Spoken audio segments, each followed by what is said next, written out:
What's up, guys? Back with another one. I'm Ryan, my man George. What's going on, guys? How you living out there? Lost in Vegas, coming back at you with the unbiased real reaction. That's right, man. Shout out to the free thinkers across the world. Yeah, man. Appreciate y'all. So we got Prong. Whose fist is this anyway?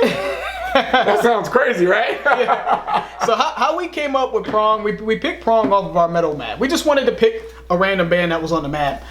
We didn't really go to the comments on any of our platforms for this, so you guys are probably going to be up our ass on this. But it said Prong was groove metal. Thank you. Yes. You know what, man? Yes, groove. I don't know why anyone has not offered this or like requested something out of the groove metal, if that's a real subgenre. It is on our map here, but why hasn't any of our 700 and something thousand subs said, oh, I'm sure someone said groove metal. We probably just didn't see it. Or, you know, the thing about what I've learned in metal is that I guess it's a random map that we got online. So yeah. People have different titles for different genres. Mm-hmm. Someone told me that speed metal doesn't really exist, you know, and that's a thing on our map as well. So right. I don't think that this is something that everyone in metal would co-sign as an official genre. You know what I'm saying? Genre, but we saw groove metal, we were like, that's enough for us to check it out. Let's try what I'm saying? Let's try it. So Prong, Whose Fist Is This Anyway? Seemed like a good song to do because it was released earlier on, relatively earlier on. Yep. It looks like they started in '86 and this was released on their album here. What was the name of the album? Cleansing in '94. So interesting. They've been doing a thing for a while. I'm not sure if they're still touring. It says to present. So and I've never heard of them before. So. I have never heard the name Prong in my life for metal or anything like that. Outside, well, for a band at least. So let's get into it. Prong, Whose Fist Is This Anyway? I'm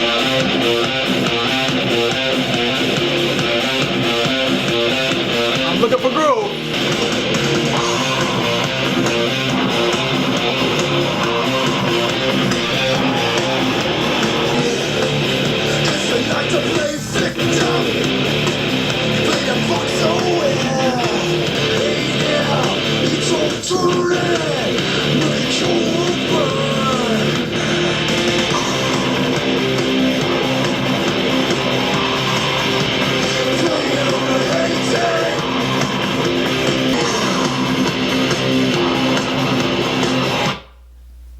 You know, George, man, I feel like I'm stuck in a paradox right now. You know why? Because this has groove, right? A lot of it. But I'm not really feeling it for some reason. And I don't know how that's possible because I love groove, you know? It does have groove, I agree. But I don't know, man. Maybe it's just, maybe it's too groovy. If that, I don't know, man. It sounds to me like it's very, I hate to use this word, but commercialized. It really sounds like this is we're gonna make something that's gonna appeal to the masses and everyone's gonna love this shit. And I feel like I'm stuck in a time warp or some shit. Like, cause if you watch any other video on the channel, I'm like, man, I love groove. I gotta be able to do this to it. If I can't do this to it, I can't like it. But now I can do that to this. But well, I mean, just because something has groove, it doesn't mean it has a captivating groove. Yeah. You know what I mean? You can have a basic groove. So it does have a groove. It's something that you can get into a rhythm with, but that doesn't mean that it's a good creative. Rhythm. You know what I'm saying? You know, and I think it's fascinating, man, that we're seeing a common denominator the more and more we listen to metal and country and music that's outside of our comfort zones, man. Because we've noticed this in rap and R&B and even soul in general, is that there's always this formula. And I think in this case, it's just blatantly obvious that it's a formula. Yep. Versus other times where you could tell they're taking elements of formula, but they're still kind of creative enough and authentic enough to still kind of, you know, get respect, you know, from the heart of the metal community. Yeah. They still get shit, like it's still a commercial, but they get enough, there's enough nuance and creativity in the music for people to still respect it. Exactly. In this case, to me, and it looks like Ryan as well, it does feel like I am 100% gonna follow this. Carbon copying it. Yeah. You know, sealed, stamped, delivered. And that's another conversation that I'm interested in having about formulas. I look at it like this. Do you not like the song because you've heard it 1,000 times? Or do you not like the song because you just don't think it sounds good? Yeah, I got you. You know, because what if this is the first, what if these were the originators of the formula? That's true. Because I could just not like something because I just don't think it sounds, I don't think it was executed well. Or you're not liking it because you think they're copying. Because they're getting copied. So it's not that it sounds bad, it's just that I've heard it 1,000 times. And I think there's a difference there. In this particular case, I don't think it sounds bad. I don't think it sounds bad. I just feel like it's just, I've heard Heard this 1,000 times, and it's pretty straightforward and basic. And I even think even his the lyrics are a little cheesy to me as well. I don't know. For the hate team. So not really feeling it so far, but we'll see. We'll keep it going. Yep.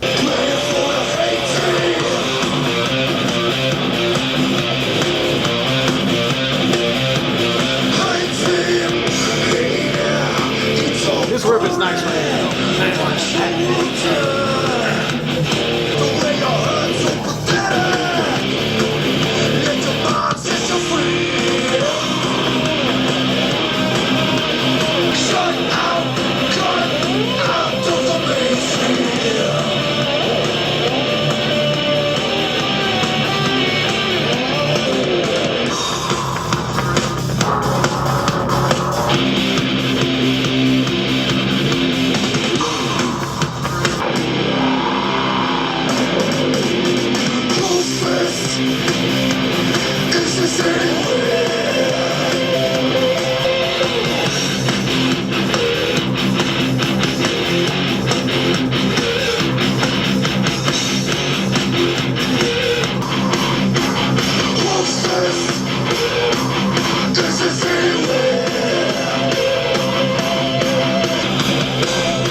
Yeah, you know, George, man, to your point, man, it doesn't sound bad. I mean, it is groovy. It's got a groove, and they rolled the hell out of that groove all the way through. No transitions, no creativity, in my opinion. You know, I just would have.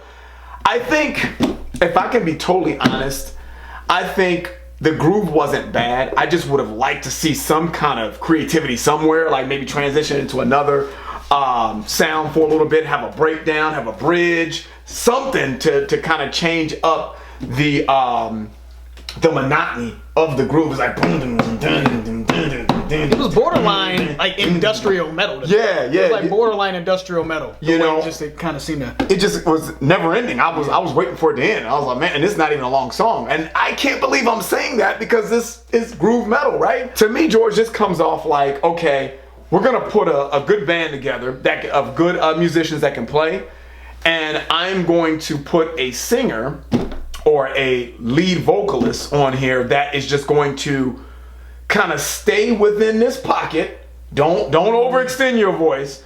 You know, don't oversing. Just say this. You know, and that's kind of what it sounds like to me. Yeah, it really sounds like a song. Prepackaged. Song in a box. Safe song. Here you go. This is what we're gonna do. Stay in that genre franchise. And let's sell some records. Business in a box, franchise. Yep, exactly. That's what it sounds like to me, man. So now I completely agree with that. I don't mind repetition if what's repetitious is captivating. Yeah. Because there's certain times, man. I mean, there's a lot of some of my most favorite songs are repetitious. Yeah. Matter of fact, I say the vast majority of the songs that I love that are near and dear to my heart aren't going 1,000 different places. As long as what's being played is captivating. You know what I mean? There's a lot of like Southern rock songs, blues songs, R&B songs, where there's something in the music that is transcended. There's something in the music that hits you emotionally and you feel it. You know what I mean? And in this case, it's just I just so happened to not really like the riff. I don't think that it was bad. It just came off very basic, and there was nothing in it. Even if it's repetitious, it was just nothing in the repetition that took me over the top or made me feel or think anything significant about it. You know what I mean? That's just how I took it. It was just like, and like I said to Ryan while the song was playing, it almost felt like it was on the cusp of being an industrial metal song with the repetition. And that has its place too in certain specific environments, but that's just my whole thing about it. And I think to Ryan's point, man, I think this is a very safe, basic song. Honestly, this came off to me like a band that you would just hear. Like if there was like a 10-band lineup, this is one of those bands you would hear in the middle. You know what I mean? Like you would have like the opener bands, then you would hear this band, and then you would hear like the main acts. Like it just kind of like, you know, just they keep the party going, they keep people engaged, but they're not gonna really blow you away in any particular fashion. So so not really feeling that one. So you guys should be happy because this is something that we kind of like ventured out on our own as far as a pick, and maybe we fucked up. Yeah, I know. Shout out to Prong. Prong. No disrespect. That's just, not at all. It's just an opinion. We're not trying to be disrespectful. Not at all. And give us some feedback on Prong and what they were in metal. You know, I'm sure you guys will do that automatically. But I'd like to get a little bit more information on this band because we, like Ryan said, we just randomly picked them. So and give us another song as well. Absolutely. Give us some other suggestions for Prong. Maybe we'll revisit them and maybe get a different feel for them. You know. So that's the end of the video, guys. If you enjoyed it, please hit that like button. If you haven't subscribed, please subscribe. And also, guys, check out our Patreon channel if you're interested. The link will be in the description. It will allow you to get early access to our content. And also, guys, merch is available. The information for merch will also be in the description. I'm George. That's Ryan, Lost in Vegas. We out.